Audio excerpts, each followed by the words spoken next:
I object to the reading. The lawyer's voice barely finished echoing when the room froze upia. Just like that. No warning. You could feel it, the chill, the kind that runs down your back when you know something big's about to go down. One woman near the end of the table gasped, like she'd just seen a ghost, and I swear, nobody in that chandelier-lit room moved a muscle. But the next voice? It didn't come from some towering uncle, not from any of the relatives with silver hair and sharp suits. It came soft and steady from a child, and that's when everything changed. 7-year-old Micah just stood up calm, eyes level, not scared at all, looked straight at that row of grown men and women and said, clear as day, "You're all reading the wrong will." And yeah, you should have seen their faces, eyebrows shot up, jaws dropped, whispers flying like gnats in the summertime. But here's the thing. What that family didn't know, what they never bothered to imagine, was that the late Elijah Darrow, Micah's father, the black billionaire who built his fortune brick by brick out of nothing, left behind a truth weight bigger than any mansion or yacht. And the only person holding the key to that truth was this tiny boy, standing alone at the edge of a mahogany table longer than a limousine. Now, let me back up a sec, because if you're thinking this is just another story about inheritance, about greedy relatives fighting over who gets the art, who gets the house in the Hamptons, you'd be wrong. What really happened in that room wasn't about money, it was about legacy, about what gets stolen and who has the guts to take it back. Picture the room. Chandeliers dripping with light, heavy velvet curtains, powerful folks lining both sides of the table, some whispering, some waiting for the feeding frenzy to begin. At the far end, in a chair way too big for him, Micah sat swinging his feet above the carpet, quiet, eyes wide but not afraid, just watching. His white step-uncles, the ones who always joked a kid couldn't possibly understand big things, traded smirks. They figure Elijah's would leave them sitting pretty, that Micah was just a formality, something for the photo ops, nothing more. Elijah had died in a plane crash barely 2 weeks before, a loss that hit the city like a tidal wave. There were headlines, candlelight vigils, and 100 rumors about what would happen to his empire. The relatives assumed Micah's late mother meant nothing now, that the board would sweep in and take it all. Same old story. But what nobody in that room knew was that Elijah Darrow had spent years preparing his son for this exact moment. Quiet lessons, secret notes, the kind of fatherly wisdom you don't get from business books. So when the lawyer finally started reading, it was like a show. Vacation homes to this cousin, a stack of hedge fund shares to that aunt, priceless paintings to another. Every name called brought more smirks, more whispers. When it came to Micah, "To my son Micah," the lawyer read, barely hiding his own doubt, "I leave a sealed letter and 1 share of Darrow Enterprises." You could practically hear the eye rolls. 1 share? Cute, a cousin muttered, his voice dripping with sarcasm. But Micah didn't even flinch.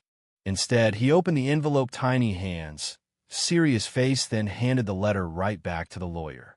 "My dad said you should read this second," he said, so calm was almost eerie. The lawyer unfolded the paper, and you could see his hands shaking. He read out loud, "If you're reading this, I'm gone.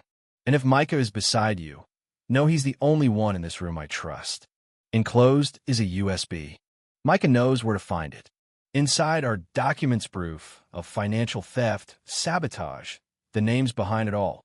That's when the room really lost eye tone. Uncle stood up, face gone white as chalk. Another aunt started crying. Some cousins whispered, "No way, no way." But Micah? He just reached into his backpack, pulled out a little flash drive, and handed it to the lawyer's assistant. "My dad said, press play." The screen flickered, and suddenly there was Elijah himself, his voice calm but firm, staring out at all the people who'd tried to erase his son. "You try to cut my boy out, but he's the only one worthy of my legacy." Then, boom, mails, audio recordings, bank transfers, all on screen, naming names. The air got so thick you could have cut it with a knife. One cousin actually screamed, "Turn it off." But Micah sat there, not moving, just watching. It was as if he'd been waiting his whole short life for this exact second. And when the lawyer got to the end of the will, "To Micah, I leave controlling ownership of everything," it was like a bomb went off. People started shouting, some begged, One guy even lunged for the USB, but security was already on him, pinning him back. In the chaos, Elijah's voice echoed out over the speakers. Micah, you may be small now, but you're the strongest of them all. You were born with their envy pointed straight at you. Don't ever flinch. Suddenly, all those documents were up for everyone to see: embezzlement, secret boardroom deals, even contracts hiding racial discrimination. Right then, the 7-year-old boy raised his hand and, voice unwavering, declared, "My dad said I should start by firing the liars." You know what happened next? Not a single person laughed. It was a moment I'll never forget. 1 second, he's just a kid. The next, he's the face of an empire, the symbol of a legacy not just reclaimed, but reborn. The weeks after that, headlines everywhere. 7-year-old genius exposes billion-dollar fraud. Black heir dismantles corrupt empire. Micah's guardians followed his father's instructions to the letter. The board was gutted, every cheat tossed out, new schools got built just like Elijah dreamed. And Micah, well, he didn't spend his days on playgrounds. Not anymore. He read board reports with chocolate chip cookies by his side, corrected adults twice his age, made decisions people twice his size would have run from. The same white relatives who used to laugh. Now, they waited in the lobby, desperate for 5 minutes of his time. And look, this wasn't just about one boy. This was about every black child ever underestimated. Every kid who'd been laughed at or written off. Micah wasn't a symbol of wealth. He was a living, breathing answer to every insult, every closed door. He didn't inherit power, became it. The last scene in that boardroom, Micah, tiny but unbroken, in his father's old chair, sunlight streaming across the mahogany, silent as a church well. Let's just say, nobody in that room would ever forget the day a 7-year-old boy made them see the truth. But tell me, what would you have done? Should a legacy go to blood, or to the one who deserves it most? Was justice served, or did a new kind of power just take over the old? I want to hear your thoughts. Drop your take in the comments. And let's get real about family, legacy, and what we're willing to fight for.